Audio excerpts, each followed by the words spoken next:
អរគុណដល់ប្រិយមិត្តទូរទស្សនិកជនបាទនៅពេលនេះសូមគោរពលារាត្រីសួស្តីប្រជាជនកម្ពុជា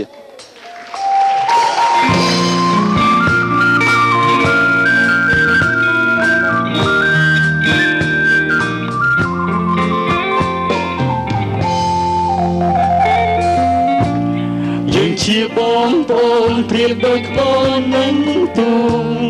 យើងរងសុខទុក្ខព្រៀបដូចជាទឹកនឹងដីទាំងមិត្តទាំងចាំព្រមទាំងមិត្តភក្តិថ្មីថ្មីទាំងប្រុសទាំងស្រីសុទ្ធតែជាគ្រួសារខ្មែរមានសុខរួមសង